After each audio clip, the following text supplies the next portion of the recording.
Hi, this is Greg Kilstrom. Welcome to the Agile World podcast, where we discuss customer experience, employee experience, and transformation in an agile age. The Agile World podcast is brought to you by TEKsystems, an industry leader in full-stack technology services, talent services, and real-world application. For more information, go to teksystems.com. To read more about the topics discussed on this show, you can go to my website at theagile.world and read my latest articles or get a copy of my latest book, The Center of Experience, a blueprint for creating an experience-led organization, now available on Amazon and other retailers. My name is Greg Kilstrom, and I'm the host of the Agile World podcast. Today we're going to talk about the importance of values and culture in the employee experience. As companies continue to compete for both talent and customers, experience becomes a point of differentiation. And brands that don't put their employees first will not be as competitive in a marketplace driven by experience. I believe that Marriott International is one of those companies that puts its employees first and understands the importance of both employee and customer experience. I'm thrilled to welcome Dr. David Rodriguez, Global Chief HR Officer, Marriott International, to the show to discuss this important topic. First, why don't you tell me a little bit about your background and what you do at Marriott International? Sure, Greg, and it's great to join you today. I've been at Marriott since 1998, but going back, I was born to immigrants from Puerto Rico, recent immigrants from Puerto Rico, and grew up in New York. And I've always been kind of fortunate to be surrounded by caring people and mentors. I went to New York University, and one of those mentors happened to be one of the pioneers in industrial organizational psychology. I went on to study with him to earn my doctorate degree in that field. And, that launched a career across different industries, consumer products, financial services. And again, in 1998, I joined Marriott. In 2006, I, landed the best job in the world as head of human resources here in the company. And, my job in a nutshell is to, look after the human and social capital of the company, make sure that we're running a business that inspires people to be their best selves, both at work and, frankly, outside of the job, too. Yeah, that's great to hear. So let's start talking about employee experience and how that's defined. How would you define good employee experience, and how do you measure success? It's a great question. And, employee experience seems to be, you can't go anywhere without seeing those words these days. Right. Which is interesting because really it's always been about the employee experience. And, companies have always made a choice, either wittingly or unconsciously. One approach, of course, is that you think of people, your employees, as any other resource, and it's an economic exchange. And so you buy as much as you want, and it's pretty much the perspective of the buyer, the company. That's your concern. And as long as I can get people to produce what I need them to produce, some companies might declare that a success. And they sort of weather the storms that comes with that, right? Because if you're manufacturing that sort of relationship, it's almost a mercenary relationship. You're going to go through turnover. You're going to go through periods, down periods.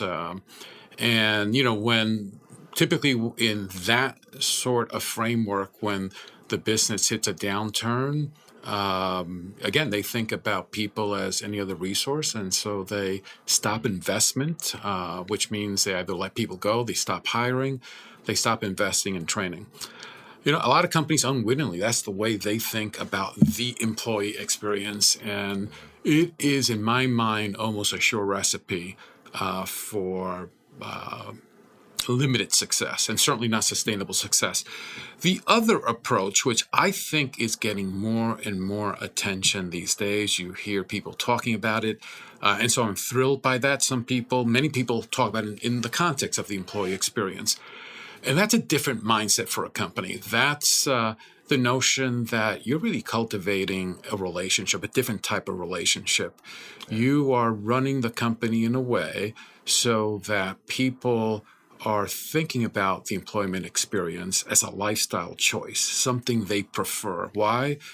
because the employer is thinking about, from the perspective of the employee, how do I add value to their lives? And that just brings you to many different decision points and ways of thinking about that relationship. Yeah. No, I love that. I love that way of describing it. What are some of the unique challenges that a global hospitality organization such as Marriott faces in terms of providing that? I mean, I know you have hourly workers, you have salaried employees, you have you have franchisees, all of those kinds of things. How do you what are some of those challenges that you have with that mix? Yeah, and I would say the very common mistake is to sort of take a tops-down, one-size-fits-all approach.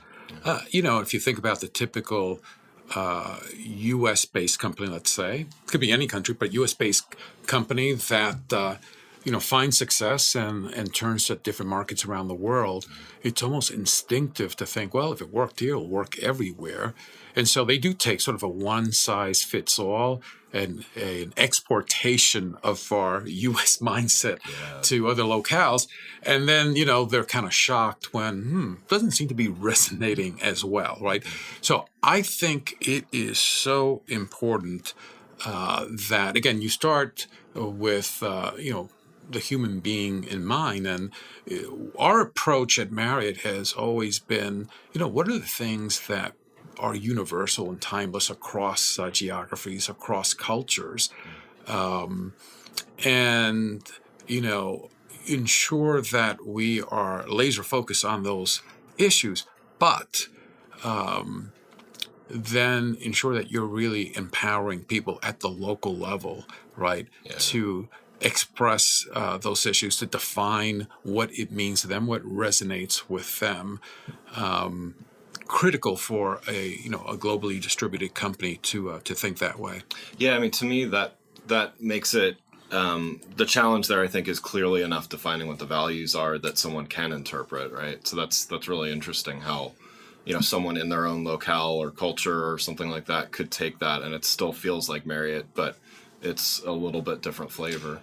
Yeah, and this is where getting into the details really matters. And I think more companies, certainly in the boardroom and C-suites, have come to the realization that there's a need for a deeper understanding of what do we mean by culture, what do we mean by values, and because it's important that the C-suites focus on the things they should be focused on. And again, to me, that is identifying what are the things that really are timeless and universal. For example, I don't care if your company started in 1800 or started yesterday, every company should have a focus on innovation. Absolutely. The only difference would be, your relative degree of emphasis. If you are in a rapidly changing business environment, you better have a high dose of innovation to ward off the disruptors. If you're in a period of time where things are relatively stable, you might focus on other things. For instance, customer excellence, to ensure that there's consistency in a proven product that the public, really desires, right? But it doesn't mean that either of those two things, innovation, customer service, customer excellence, are not important to any company. Again, it's relative, different differentiation of focus. That said, while those are universal, how those are pulled through, in the different markets around the world, that's where you have to have the courage to really empower at the local level, so that how your company's expressed locally really resonates with that population. Yeah. So as a hospitality company, Marriott's always focused on guest experience, customer experience. Do you think that gives you, is that an advantage to thinking about employee experience as well? Like how do you let that translate to? Yeah, they're inextricably linked. Actually, I started my career at Avon Products at their corporate headquarters. And my job actually was sort of a hybrid. Yes, I was, my background is in employee research and those sorts of issues. The job I had actually principally was focused on Avon sales ladies, the representatives, who weren't employees of the company. They really were. They were both customers and contractors, right? Right. And so I was actually housed in the consumer marketing department, and which was a great way to start my career. It definitely influenced the way I thought about things, and it helped me to really understand how how a company thinks about consumers and its employees, how they are inextricably linked. I would say two things are important, two things that I've learned. One is obviously, just as I just said, it's so important to understand what are the universal and timeless values and needs that employees have. Same relates to customers. You hear a lot these days about the premium that, for instance, millennials place, not so much on acquiring material things, but in acquiring experiences, right? Now, knowing that, right, one approach a company could take is, well, I'm going to do research to better understand what are the types of experiences they want. Sounds like a very smart thing to do. You would do the same thing with employees, right? You have a sense of what they desire, and you do research to really hone in on exactly what would really hit the mark, right? And to the extent that you are able to identify more precisely exactly what they want, you're probably going to get a higher return on investment. That's one approach. It's valuable. I was sort of raised that way as a professional, right? Because my research background to think that way. But over time, like most people, you watch how markets evolved, and you looked at people like Steve Jobs, who had a very different approach, right?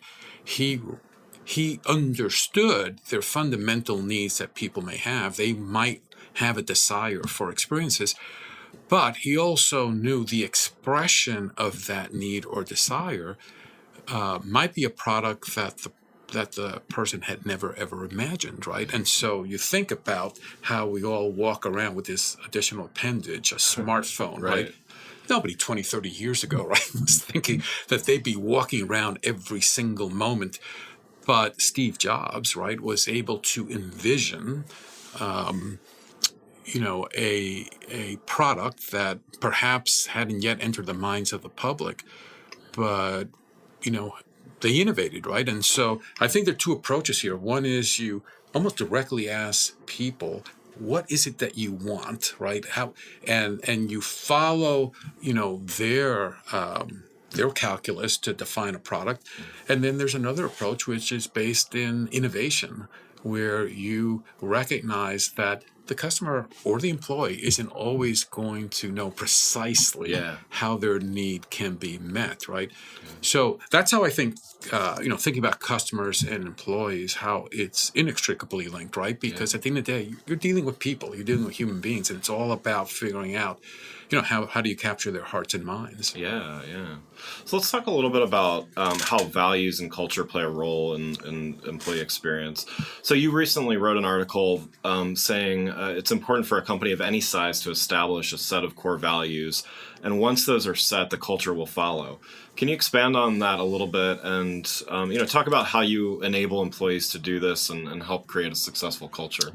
Yeah, as I mentioned before, I'm a big believer in core values. You can have core business values, which is principally what you're asking me about. You could have core human values, which I sort of talked about before. There are fundamental needs that every human being, would have. I think it's important for a company to embrace core values. And again, my perspective on this is that the set of core values that propels a business to sustainable success, right? Not momentary, but success over time.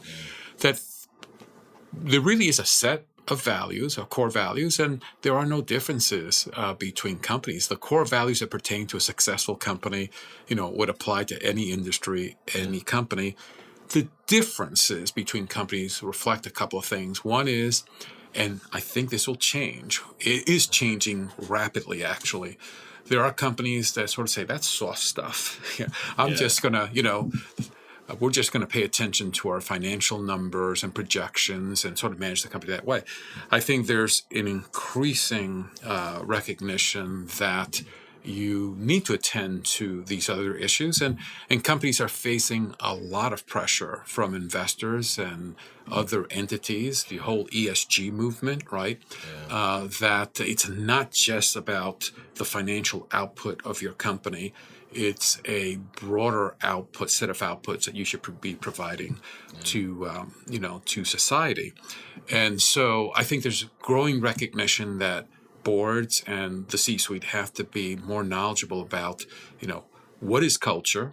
And culture is defined by core values. And so the differences between companies on culture and core values is frankly either they're not sophisticated about it, and as I said, they're being forced to become more sophisticated, or they're making choices. And hopefully those choices are based on their business context. In other words, like I said earlier, if you're facing a very disruptive environment, you're probably going to want to put more emphasis on innovation.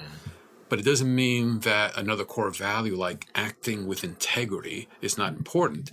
It's just that you find in that moment, you need to really emphasize, to your organization, let's really think about how we're pulling through innovation, in the company.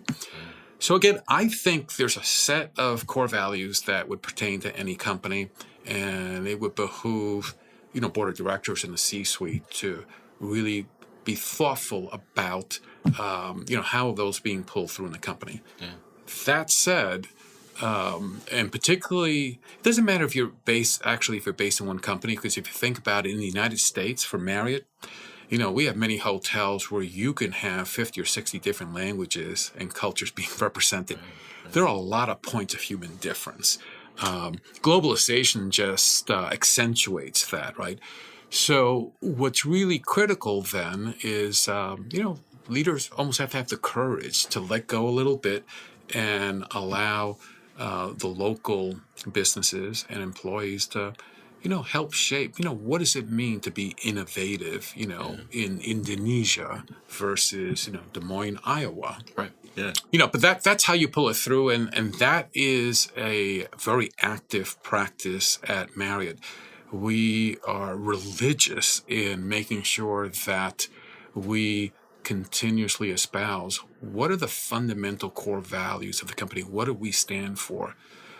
But then we try really hard to get out of the way and allow, we're in 140-ish different countries. I say 140-ish because every time I turn around, we're adding another country.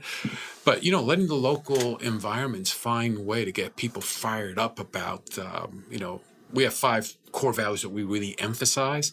Acting with integrity. How do you want to promote that in the local environment in a way that really grabs people's hearts and minds? Yeah.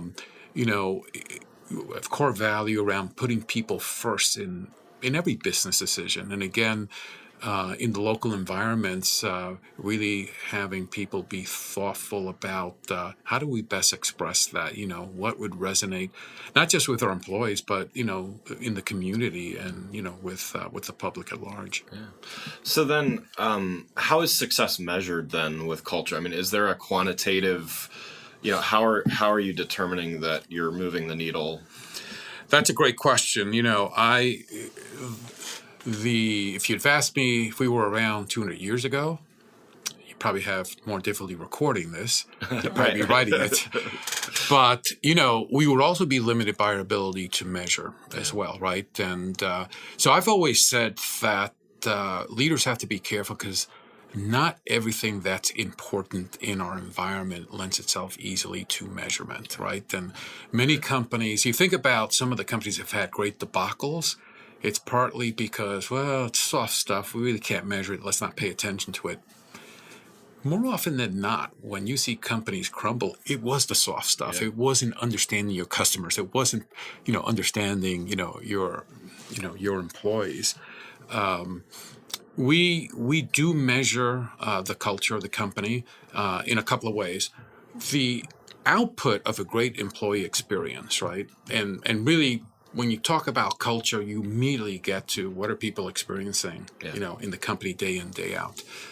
the output from an inspiring culture, inspiring employee experience is engagement in the business. To what extent are one people vested in the business? And, you could define a couple of different ways, right? Do they come to see the business, as I mentioned earlier, as a lifestyle choice? I'm not working for Marriott just because it's a paycheck. I'm working for Marriott because I want Marriott in my life, because it's not just facilitating an economic transaction.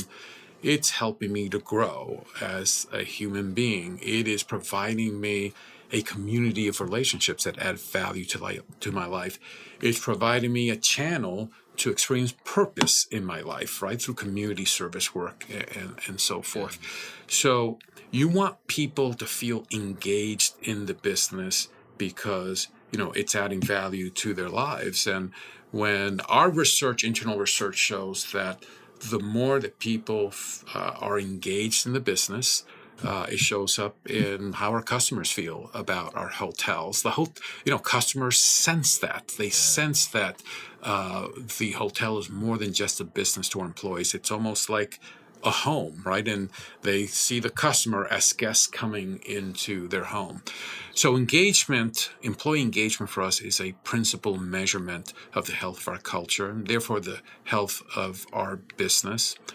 And as a subset of that, to get engagement, you need people to feel inspired about the relationship with the business. And, the three concepts that we look to and measure are people feeling that they're finding opportunity to build a better life in the company.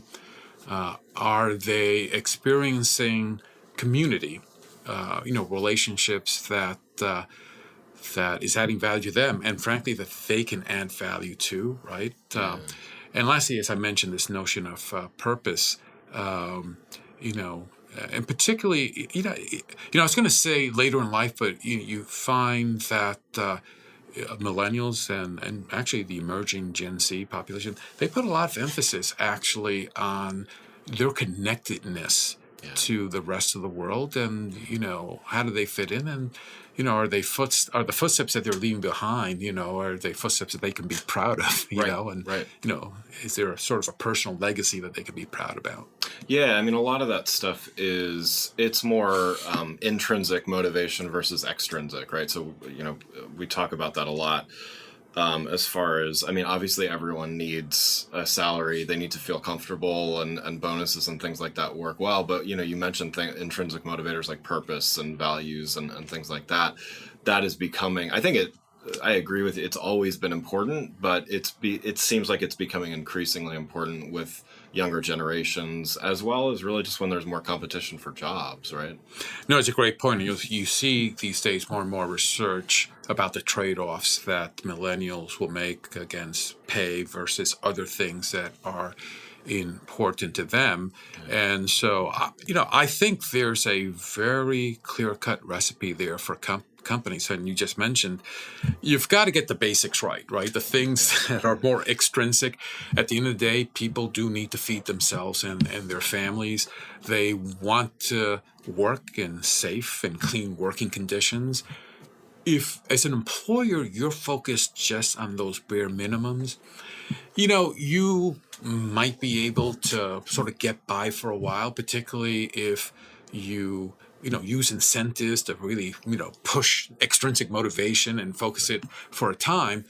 But interestingly, you're almost, in a sense, ensuring your long-term failure, because you are training your employees to think of you, right, as just an economic exchange. And so, again, this usually shows up when there's a market downturn, and all of a sudden, well, we can't afford to pay incentives. Well, you've conditioned your employees to feel good about you at the point where you're feeding them, just the economics. So to me, that is a baseline. And the mark of a really great employer, by the way, is in the downturns.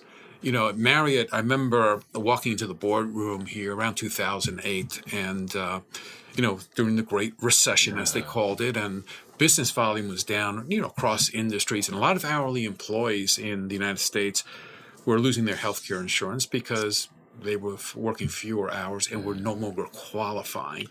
So, I walked in with, hey, this is what, we are facing. And, it probably took 30 seconds for the senior leadership team here to say, well, suspend those rules. We can't afford to have our associates and their families lose their medical insurance because temporarily, there's a downturn. They may be working fewer hours. We have employees, associates who still, bring that up because it was sort of a proof point for them that, this was not just, they don't think of me just as a leased resource. They think of me as part of the family, and together we needed to get through that period of time. That's So really great. I think a good employer is very careful about there being breaches in the most basic elements of the employment relationship, which again has to do with day-to-day survival. People have to eat. People have to have shelter. Right.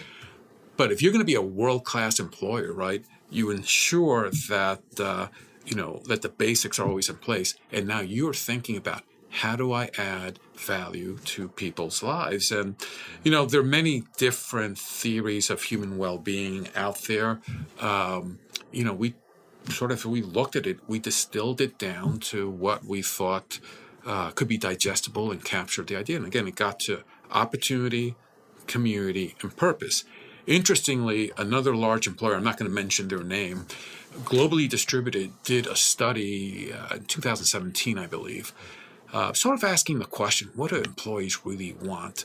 And so they did this across thousands of employees across these different countries of the world. They came up with 3 concepts. Interestingly, the first one they called career, which is sort of a narrower version of opportunity. Yeah. The second one, fascinatingly, was the same term, community, so all about relationships. Yeah. And the third one was cause, which is just another way of saying purpose. Yeah. So we were delighted to see that because we had done our homework and looked at research over the last 30 and 40 years that really said, what do human beings fundamentally want in their lives? But it was great to see, another large employer sort of, do some contemporary research and find, same exact issues. Yeah. Nice. That's great.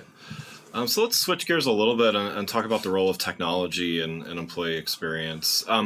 What do you see as technology's role? I mean, we've spent a lot of time talking about some of the culture and all of those things. What do you see as its role in building that workforce of tomorrow? Yeah, it's fascinating. These are fascinating times because the technology is moving faster than society's governance around it, right? Yeah. And we're being overwhelmed. And, things like facial recognition, you see that in the news every day. I mean, everybody rightfully is scared to death about what that means. And is it George Orwell in 1984, coming to roost, right? But, fundamentally, to me, the most important issues as it relates to technology today for me relate both actually to customers and employees, right? Technology can help you to perform a task. It can help you learn to perform future tasks. So to me, it's about quote unquote performance support, task support, and learning. And that applies both to customers and to employees. Interestingly, as you travel, I'm sure you've, like everybody else has, had that experience of being stuck on that tarmac for 6 hours and they just don't let you take off. You finally take off, you get to your destination, you walk into that hotel, you are bone weary. The last thing you want is probably a lot of human interaction. Right. What you really desire is, can I get to my bed in as few notes, a few steps as possible, right? So if you think about that and think of a hotel in the luxury space, right? If you thought about that traditionally, you probably would be doing the wrong thing. You'd have sort of a mass of people, Whereas, clearly what that customer wants, and certainly I've been in this position, so I know firsthand, is you want technology to empower you to customize that customer experience, right? Same applies for employee experience, customer experience. And so you would opt, as we are enabling customers to do, to be able to check in online, to pick up your mobile key, to know exactly which room. Over time, you'll be able to select exactly what type of room and where. You go into your room. In fact, before you've arrived there, you were hungry. You've already ordered your food. Hopefully, it's there when you arrive. I'm a huge fan of the mobile key, by the way. So No, I'm all over. Full disclosure, I'm a Titanium Elite member. Oh, well, we thank you for that. But to me, it's all. This is the big promise of technology, right? It's enabling people to personalize their experience. Applies to customers, applies to employees, particularly in the space of, well, take the other side, right? You've had a wonderful flight. In fact, you are refreshed, you're energetic, you want to talk. In fact, you're talking to the Uber driver and everybody in between, right? You get to the hotel and, here is an employee who, enabled through technology, knows that you're titanium, knows your preferences, knows what you look like, because remembers you from the last day. They come up and they say, "Hey, Greg, I got this all set up as I thought you might want." And you say, "Wow, that's exactly what I was thinking about," right? Yeah. So it is about performance support, whether you're on the customer side or the employee side. And it is about learning. If you're on the customer side, right, technology enables you to, ahead of time, what are the real hot spots I want to hit in this town? And, what are the secrets I need to know to really maximize that? And like I just said, if you're on the employee side, it's, how do I wow that customer, right? And how can I do that in real time? So that's what we are focused on. It is providing more and better access to our associates for learning and development on their time and on mobile devices in the languages that they most prefer. And, getting them excited over time by how they'll be empowered to better support each other and their customers. That's great. Well, so one last question before we wrap up. So you were instrumental in setting up Marriott's Take Care program that supports environments that support employee well-being, and it appears to be enjoying tremendous success. Could you talk a little bit about the program and let listeners know how they might become involved? Yeah, it's Take Care is actually fascinating. It started in 2010, like most companies, as a fairly narrowly focused wellness program on physical health. And it was doing quite well, but it was focused just here on the United States. I actually personally was diagnosed with leukemia in 2014, and so I had a lot of time in my my prison cell, my hospital room, by myself for a long time because my immune system was completely compromised, and other than my wife, very few people actually got to see me. Well, the only part of the outside world I got to see for a long time was, through the window of my hospital room. And of course, the wonderful nurses and doctors that would come in. But it gave me a lot of time to think, and I did a lot of reading. And that's where I started to read a lot about human well-being, refreshing myself from my, prior background as a psychologist. And, when I came back, I was sort of like on fire, right? It's like we have this hidden gem here. How do we think about it differently, right? And, it started with, can we be more holistic, right, in how we think about human well-being? It's not just, eat an apple a day or, run a few, jog a few miles. It's about, how people can learn, right? And, how people can experience other things in their lives that lead to happier, more fulfilled lives. It led to then thinking about, well, aren't we in essence talking about the employee experience at Marriott and about culture? And so a whole host of folks here, work together to continue to evolve. What could this thing be?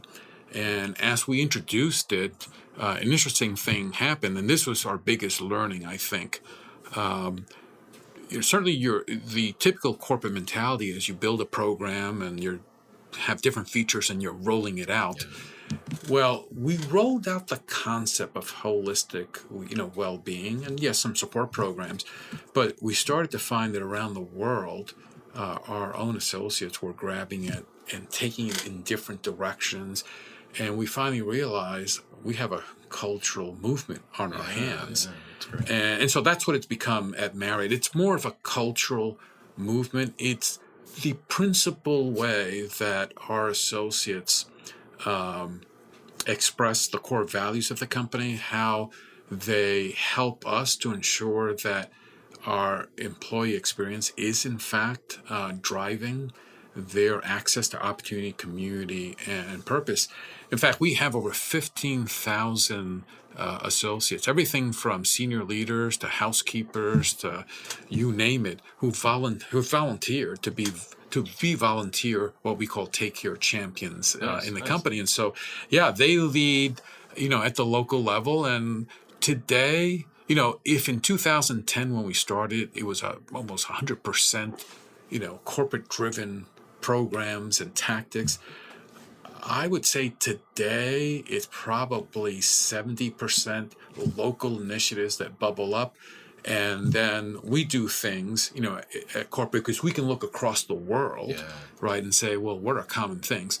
So one of the things that we've come to realize is that there's an opportunity not just to, identify the things that are common across the world, but, just in the spirit of Marriott's corporate purpose, we decided, this is not just about profit. We're not just about profit. We're here at Marriott to make a difference in the world. And so more and more, we're releasing some of these programs directly to the public.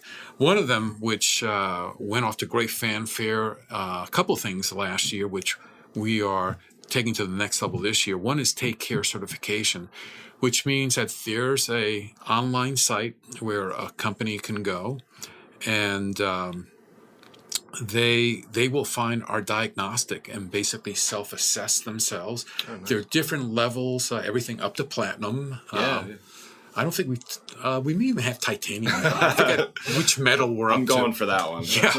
Yeah, but companies go on and they sort of do a self-audit, and if they qualify for whatever metal, they print out their certificate. We've seen some companies then will put it on their, bottom of their message or what have you. But it also gives them a roadmap for, what are additional steps you can take to build a more inspirational workplace. I've been asked, well, why would Marriott release that to the public? Because again, this is not about competing with our competitors. This is our strong belief is that if we are doing good in society, that is the most sustainable path to success in the future. And nothing warms me more than our direct competitors actually, taking on the spirit of this. The other, one of the other programs we released to the public last year, and we're about to launch again at the Great Place to Work conference coming up shortly in San Francisco at the Marriott Marquis there, is our what we call Level 30. It's actually a gamified approach to promoting well-being.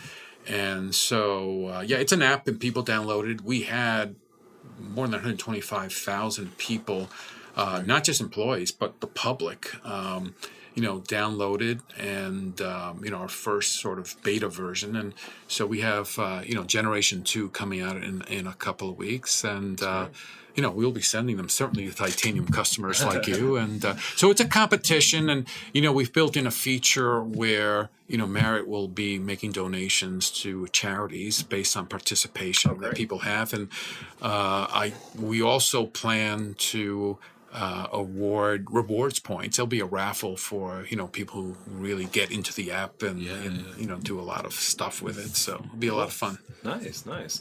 Well, David, thanks so much for joining the show. For those listening, what's the best way for them to keep up with what you're doing? I blog on LinkedIn fairly often. In fact, I am very soon, in the coming days and weeks, going to be releasing a series of 5 or 6 blogs. Great. Principally around what we've talked about today, what makes for a great employee experience and what are the steps that companies can take to ensure that. So I'm happy to meet anybody on LinkedIn. That's great. That's great. Well, again, I'd like to thank Dr. David Rodriguez, Global Chief HR Officer, Marriott International, for joining the show. To learn more about both customer and employee experience, I recommend you go to my website at gregkillstrom.com and make sure to check out my latest book, The Center of Experience. More information is available on my website or wherever the book is available, like Amazon. Thanks for listening to The Agile World with Greg Killstrom. See you next week. Thanks again for listening to the Agile World podcast, brought to you by Tech Systems. I'm your host, Greg Killstrom.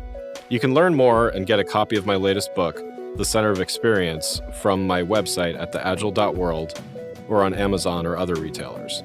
Until next week, stay agile.